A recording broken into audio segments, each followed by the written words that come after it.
وعلیکم السلام ورحمۃ اللہ وبرکاتہ۔ یہ پوسٹ ہے جی، معاذ بن جبل رضی اللہ عنہ کہتے ہیں کہ نبی صلی اللہ علیہ وسلم نے فرمایا بیت المقدس کی آبادی مدینہ کی ویرانی ہوگی، مدینہ کی ویرانی لڑائیوں اور فتنوں کا ظہور ہوگا، فتنوں کا ظہور قسطنطنیہ کی فتح ہوگی اور قسطنطنیہ کی فتح دجال کا ظہور ہوگا۔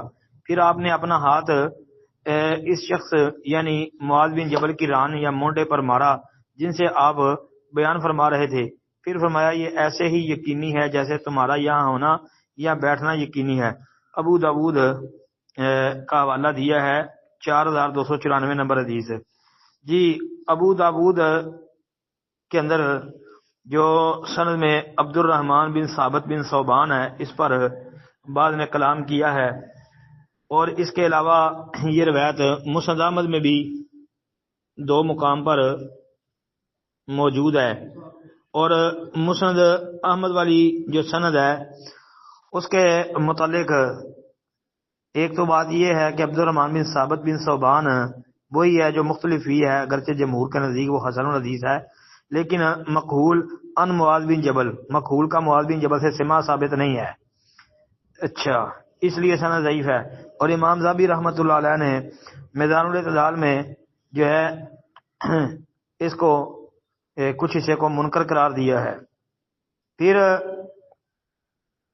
اس کے علاوہ مسند احمد کے اندر ہی جو ہے مقہول ان جبیر بن نفیر ان مالک بن یخامر ان معاذ اس سند سے ہے، لیکن عبد الرحمن بن ثابت بن صوبان وہ پھر بھی ادھر بھی موجود ہے، البتہ اس میں کافی اختلاف ہے۔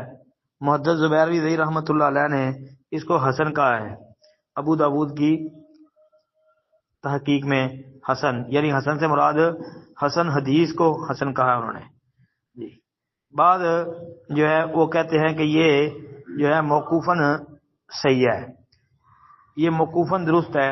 یہ عمران بیت المقدس خراب یثربا و خراب یثربا خروج الملحمتی، یہ والی جو روایت ہے اس کو تلخیص المستدرک میں امام ذہبی نے جو ہے وہ موقوفاً صحیح قرار دیا ہے۔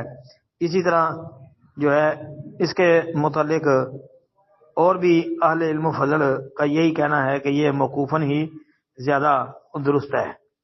مرفوع جو ہے اس کے بارے میں پھر اختلاف ہے اہل علم کا، اور اس روایت کو امام بخاری رحمۃ اللہ علیہ نے التاریخ الکبیر کے اندر بھی درج کیا ہے۔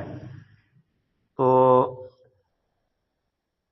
بہرحال یہ شواہد کی وجہ سے حدیث حسن ہے جی۔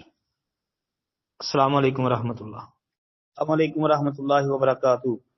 یہ سنن ابن ماجہ کی حدیث نمبر 1388 کے متعلق کہتے ہیں، جس کی تحقیق کر دے علی رضی اللہ تعالی عنہ کے حوالے سے یہ روایت ہے، پوسٹ بھیجی ہے بھائی نے جی۔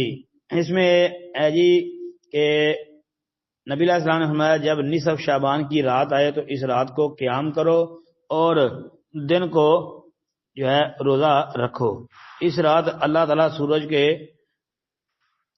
غروب ہوتے ہی پہلے آسمان پر نزول فرما لیتا ہے اور صبح صادق طلوع ہونے تک رہتا ہے، یہ کہتا رہتا ہے کیا کوئی مجھ سے بخشش مانگنے والا ہے، کیا میں اسے معاف کروں، کیا کوئی رزق طلب کرنے والا ہے کہ اسے رزق دوں، کیا کوئی کسی بیماری یا مصیبت میں مبتلا ہے کہ میں اسے عافیت عطا کر دوں۔ یہ ہے جی اچھا جی، یہ موضوع روایت ہے، من گڑت ہے، جھوٹی روایت ہے، کیونکہ اس کی سند میں جو ہے ابن ابی صبرہ، یہ ابن ابی صبرہ جو ہے نا ابو بکر بن ابی صبرہ ایک راوی ہے جو حدیثیں وضع کرتا تھا، جس طرح کہ امام احمد بن حنبل رحمۃ اللہ علیہ، امام یحییٰ بن معین رحمۃ اللہ علیہ اور کئی امام محدثین نے اس کو حدیثیں وضع کرنے والا قرار دیا ہے، اور یہ کذاب متروک راوی ہے۔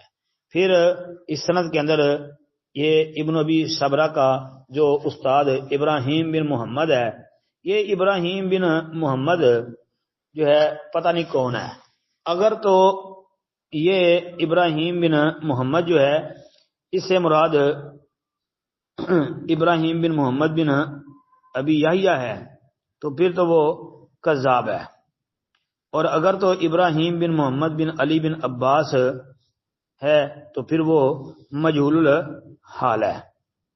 یہ بات خوب جو ہے نا وہ ذہن میں رکھنی چاہیے کہ اگر ابراہیم بن محمد بن ابی یحییٰ ہے تو پھر وہ متروک کذاب ہے، اور اگر اس کے علاوہ ہے تو مجہول ہے۔ لہذا یہ روایت موضوع من گھڑت ہے، یہ ثابت نہیں ہے۔ اس کے متعلق ہمارے واٹس ایپ چینل کے اوپر بھی جو ہے وہ تحقیق پیش کی گئی ہے کہ یہ موضوع کے درجے کی روایت ہے، ثابت نہیں جی۔ السلام علیکم ورحمۃ اللہ۔